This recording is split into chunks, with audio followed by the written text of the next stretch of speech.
over a salt lick. It's got a camera right on it, and almost every single time I hunt this stand in the afternoon, on the way up here, almost 30 seconds from this stand, there's always a deer that comes by and is on the camera, and I almost always spook that deer. I've got to go up this road and around, and the stand's just right up here with the camera. So for now, I'm just bedded down in some talls. I'm gonna give it a second, see if the deer will go away so I don't spook anything this afternoon.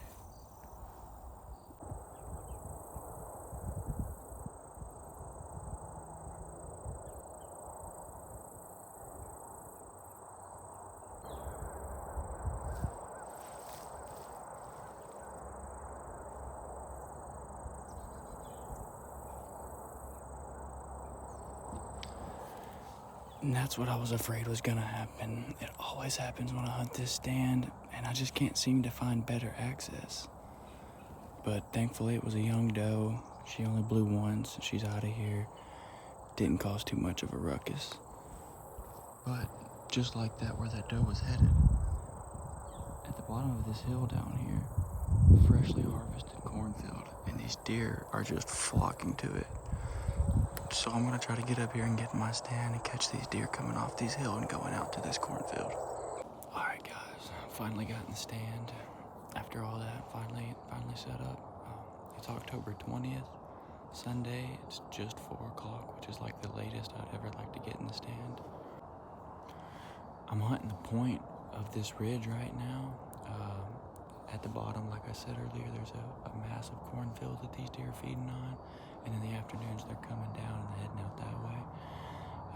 I'm chasing after a 10-point this afternoon. I've had him on camera for about a week or two now. For the past week, this cold front that's come in, he's been daylighting a lot. I'm hoping to capitalize off of that this afternoon and hopefully see him and take him out. There's been an 8-point that's also been pretty regular through here. I've given the pass to him several times already. I'm not exactly sure if he'll make it to next season or if we'll get another hunter to take him out. Either way, it's fine. We're hunting small property. I think we're on about 50 to 60 acres right now. But let's get quiet and see what comes through this afternoon.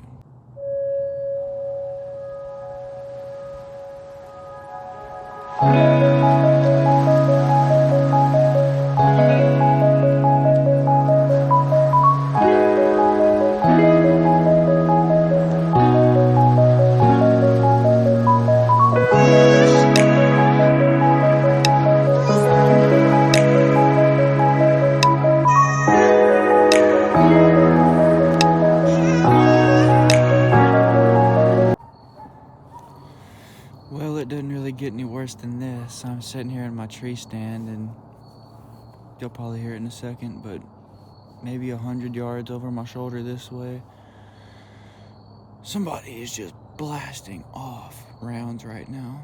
So that's great. That's great.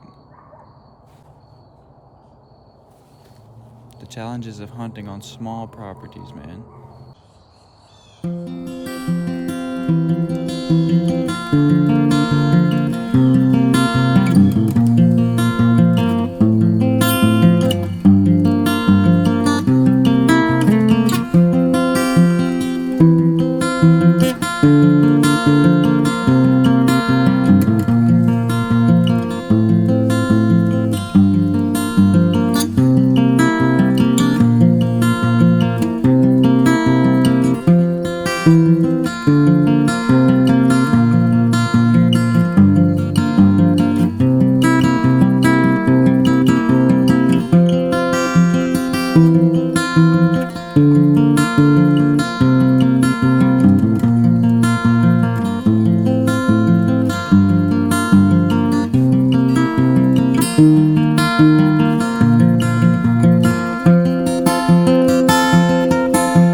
Oh my God, I thought he was gonna walk away.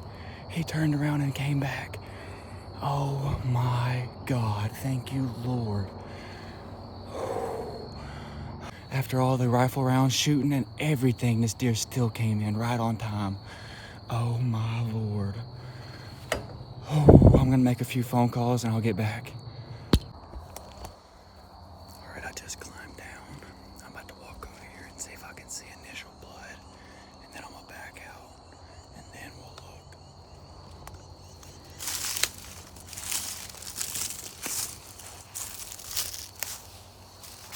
All right, so I found the arrow. It went clean through him, but there's no blood. It's a gut shot. As much as I hate to freaking say that, it's a gut shot. So I'm backing out hard. I'm gonna give him some time. Maybe he'll bed down and die, or maybe he'll bed down and provide me with another shot. I don't know how I hit him in the guts. I don't know. He was quartered towards me just a tad, but I don't know. Obviously, you never aim for the guts. It just happens. Like I said, I haven't shot a deer in 5 years, so I'm a bit rusty, but I've been practicing, I'm on target, but things just happen. So like I said, we're just gonna give him some time, hope and pray that he beds down and dies, or beds down and gives us another shot.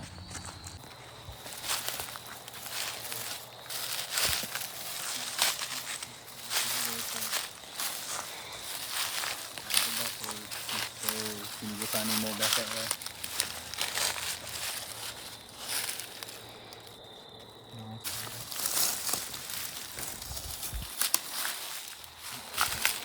I know, yeah, I don't know which way.